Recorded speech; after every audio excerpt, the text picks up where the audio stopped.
আমি সম্মানিত আমার মাথার তাজ ওলামাদেরকে জাতীয় ঐক্যের আহ্বান জানাই। আমি আমার সম্মানিত রাজনৈতিক ব্যক্তিবর্গদেরকে জাতীয় ঐক্যের আহ্বান জানাই। আমরা নামাজ কায়েম করতে চাই।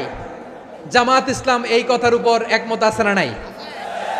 নামাজ কায়েম হোক, একমত না জামাত ইসলাম? হেফাজত একমত না? ইসলামী আন্দোলন একমত না? তাবলীগের ভাইয়েরা একমত না?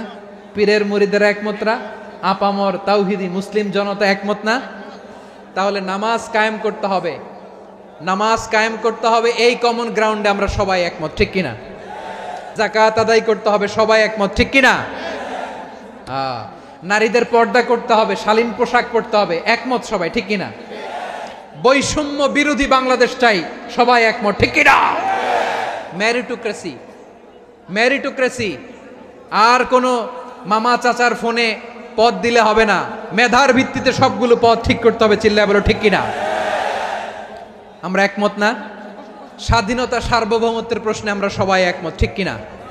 আমার নবীরে গালি দিলে রাষ্ট্রীয়ভাবে সর্বোচ্চ শাস্তি তার নিশ্চিত করতে হবে, ঠিক কিনা? এই 10টা কমন গ্রাউন্ডকে সামনে রেখে বিশাল জনসমাবেশ করেন সোহরাওয়ার্দীর ময়দানে, সবাই আসেন। জামাত ইসলাম, হেফাজতে ইসলাম, ইসলামী আন্দোলন, পীরের মুরিদ, তাবলীগ, খেলাফত মজলিস, সবাই একসাথে হন। তাহলে সবাই জানবে যে এই 10টা বিষয়ে আমরা একমত। বলেন, এই ঐক্যতে আপনার দরবার যাবে? দরবার নষ্ট হবে? আপনার দল নষ্ট হবে? আপনার আকীদা নষ্ট হবে না? আমার মাথার তাজ সম্মানিত ওলামা একরাম, এই 10টা কমন গ্রাউন্ডে যদি এক হন, আপনার আকীদা নষ্ট হবে। আপনার আকীদা আপনার, আমার আকীদা আমার, আপনার দল আপনার, আমার দল আমার, আপনার পলিসি আপনার, আমার পলিসি আমার, কারো কিছু নষ্ট হবে না। কিন্তু যে বিষয়ে আমরা সবাই একমত, এরকম 10টা মৌলিক পয়েন্টে আমরা একমত হতে চাই কি চাই না? এতে কারো কোনো লস নাই, কারো কোনো ছাড়ও দেয়া লাগবে না, কারো দরবারও যাবে না, কারো দলও নষ্ট হবে না, কারো আকীদাও নষ্ট হবে না। আমার আকীদা আমার, আমার দল আমার, আমার সব ঠিক আছে। শুধু এই বিষয়ে আমি একমত, তুমি একমত, তুমি একমত, তো আমরা সবাই একসাথে বসে জানান দেই যেগুলোতে আমরা একমত, শোডাউন করি। বাংলাদেশের যে কোনো মহাসমাবেশকে সেই দিনের মহাসমাবেশ ছাড়িয়ে যাবে, চিল্লায় বলো ঠিক কিনা? এরপর জেলায় জেলায় বিভাগীয় বিভাগীয় আপনারা ওয়ার্কশপ করেন, সেমিনার করেন, আইস ব্রেকিং প্রোগ্রাম করেন, এইভাবে আমাদেরকে আগাতে হবে। তাহলে number 1 common ground based, number 2 issue based, issue ভিত্তিক ঐক্য। যখনই জরুরি কোনো ইস্যু আসবে আমরা ঐক্যবদ্ধ হব। রাজি আছেন সবাই? সবাই রাজি আছেন? আল্লাহ তাআলা আমাদের সবাইকে ঐক্যবদ্ধ জীবন ধারণের তৌফিক দান করুক, আমরা পড়ি আমিন। আমরা যদি বিচ্ছিন্ন হই, একে অপরের যদি মারামারি করি, একজন যদি আরেকজনের কাফের ফতোয়া দেয়, আমাদের কি ক্ষতি? শুনবেন? কথা কয় না, শুনবেন? 1 নাম্বার ক্ষতি হচ্ছে আমরা যদি বিচ্ছিন্ন হই, আমাদের শক্তি কমে যাবে, আমাদের পাওয়ার আমরা হারাবো। আমাদের কি হারাবো? পাওয়ার। মনে রাখবেন, যখন আমি একা থাকি তখন আমি ব্যক্তি, যখন আমরা সবাই মিলি তখন আমরা শক্তি। এই শক্তি নিয়ে আমাদের সামনে এগিয়ে যাওয়ার দরকার আছে না নাই? তাহলে আমরা যদি নিজেরা বিরোধে লিপ্ত হই, আমাদের ক্ষমতা, পাওয়ার ছুটে যাবে। আমরা এই পাওয়ার হারাতে চাই না, ঠিক কিনা বলেন? রব্বুল আলামিন ঠিক তাই বললেন। রব্বুল আলামিন বললেন, খবরদার, ওয়াতিউল্লাহ ওয়া রাসূলাহু ওয়া লা তানাযাউ ফাতাফশালু ওয়া তাযহাবা রিহুকুম ওয়াসবিরু ইন্নাল্লাহা মা'আস সাবিরিন। আল্লাহর আনুগত্য করো, নবীর আনুগত্য করো, কিন্তু খবরদার নিজেরা বিরোধে লিপ্ত হয়ো না, নিজেরা মারামারি করো না, তাহলে তোমাদের শক্তি কমায় দিবে কে? ফাতাফশালু, তোমরা সাহস হারাবা, ওয়া তাযহাবা রিহুকুম, তোমাদের শক্তি কমে যাবে, পাওয়ার কমে যাবে। তাহলে আমরা যদি নিজেরা মারামারি করি, আমরা নিজেরা যদি বিচ্ছিন্নতায় লিপ্ত হই, আমরা যদি মতানৈক্য করি, তাহলে আমাদের শক্তি কমে যাবে, ঠিক কিনা? আমরা শক্তি কমাবো। আচ্ছা, ছোট্ট একটা বাঁশের কঞ্চি যদি আপনারা দেয়, পায়ের মধ্যে ধাক্কা দিয়ে ভাঙতে পারবেন না? এরকম বাঁশের কঞ্চি যদি 20টা একসাথে জোড়া লাগায় দেয়, ভাঙতে পারবেন?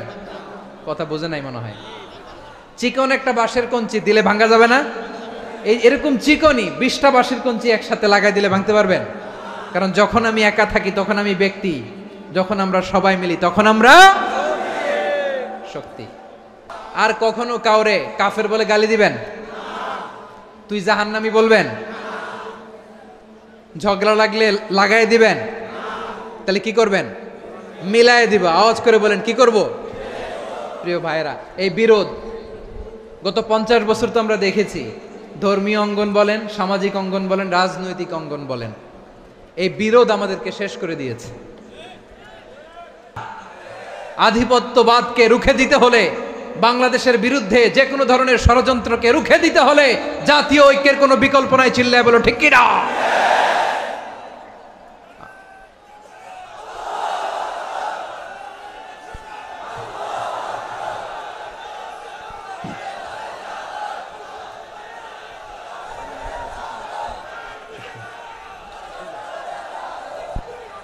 আমার প্রিয় ভাইয়েরা, আমার ভাইয়েরা, আর কাদা ছড়াছড়ি করব না ইনশাআল্লাহ। বলেন আল্লাহুম্মা ফারশাদ। আল্লাহ তুমি সাক্ষী থাকো, আল্লাহ তুমি তৌফিক দাও। আওয়াজ করে পড়েন আমিন। আর একে অন্যকে কাফির বলে গালি দিব না, ঠিক কিনা বলেন? রাজি আছেন? ধ্বংস করে দিয়েছি আমরা আমাদেরকে। আপনারা হালাকু খানের নাম শুনেছেন? মঙ্গল অধিপতি হালাকু খান বাগদাদের আমাদের বিশাল দারুল হিকমা লাইব্রেরিকে ধ্বংস করেছে। 10 লক্ষ মুসলমানদেরকে কচুকাটা করে গণহত্যা করেছে। জানেন, আমাদের সভ্যতা সূতিকাগারের কেন্দ্রবিন্দু ছিল বাগদাদ। ইরাকের বাগদাদে যেদিন সে রক্ত নিয়ে হোলি খেলা করে, রক্তের হোলি খেলা যেদিন হয়, ওই দিনও বাগদাদে বাহাস চলতেছিল। আমাদের বাহাস কি চলতেছিল? আপনাদের এলাকায় বাহাস আছে? এই প্রচলিত বাংলাদেশে যে বাহাস, এটার সাথে ইসলামের কোনো সম্পর্ক আছে? এই পর্যন্ত বাহাসের পরে পরাজয় বরণ করছে এরকম কোন দল আপনারা পাইছেন? আমি পাই নাই। প্রত্যেক দলই বাহাসের পরে সংবাদ সম্মেলন করে বলে আমরা জয়লাভ করিয়াছি, ওনারা পালাইয়া চলিয়া গিয়াছেন। আছে না নাই? কারণ সত্য জানার জন্য, সত্য মানার জন্য আসে না তো, নিজের জ্ঞান জাহির করার জন্য বাহাস করে। বিপক্ষ দলের আলেমকে ছোট করার জন্য বাহাস করে। এই বাহাসের স্থান ইসলামে নাই। চিল্লায় বলো ঠিক কিনা? এই সমস্ত বাহাসের দিন শেষ। ঐক্যবদ্ধ হওয়ার বাংলাদেশ। প্রিয় ভাইরা, হালাকু খান সে দারুল হিকমা লাইব্রেরি জ্বালিয়ে পুড়িয়ে এই সব দামি দামি বইগুলো, আমাদের দামি দামি ঐতিহাসিক তুরাসি ক্লাসিক বইগুলোকে দজলা নদীতে ফেলেছে। পুরা দজলা নদী কালো হয়ে গিয়েছে। 10 লক্ষ মুসলমানকে গণহত্যা চালিয়ে এই রক্তের বন্যা যখন দজলা নদীর পানিতে মিশে গিয়েছে, দজলা নদীর পানি লাল হয়ে গিয়েছে। যেই দিন বাগদাদে গণহত্যা চলে, ওই দিনও বাগদাদে বাহাস চলতেছিল। কিসের বাহাস জানেন? মেসওয়াক, ডান মারি থেকে করা সুন্নাহ, এটা আমরা জানি। এখন কি উপরের মারি না নিচের মারি? বাহাসের বিষয়। এই বাহাস করবেন আপনারা? বিশ্ব যখন এগিয়ে চলেছে, আমরা তখন বসে বিবি তালাকের ফতুয়া খুঁজেছি কোরআন হাদিস চষে। তালাক ইসলামের অনেক গুরুত্বপূর্ণ অনুষঙ্গ। তালাক কোরআনের একটা সূরা। কিভাবে তালাক হবে না হবে আমাদের ফোকাহায়ে একরাম, আমাদের আকাবেররা সব বলে গিয়েছেন, সব জানা। আপনি হয় এটা মানবেন, নয় ওইটা। ওইটা নিয়ে বাহাসের দরকার নাই, ওইটা নিয়ে মারামারির স্থান ইসলামে নাই। আওয়াজ করে বলেন ঠিক কিনা? এখন পেকুয়ার ভাইরা, শেষ কথা বলি, আওয়াজ করে বলেন আমরা ঐক্যবদ্ধ হতে চাই কি চাই না? চান? এই যে আমি বিনয়ের সাথে আলেম সমাজকে জাতীয় ঐক্যের আহ্বান জানালাম, এটার সাথে আপনারা সংহতি প্রকাশ করেছেন? বিনয়ের সাথে আজকের এই পেকুয়ার ময়দান থেকে আমাদের রাজনৈতিক নেতৃবৃন্দদেরকে জাতীয় ঐক্যের আহ্বান জানাই, আপনারা সংহতি প্রকাশ করেছেন? এখন এটা রোড ম্যাপ কি, কিভাবে আমরা ঐক্য প্রক্রিয়াতে এগিয়ে যাব? শেষ কথা বলি, একেবারে সহজ।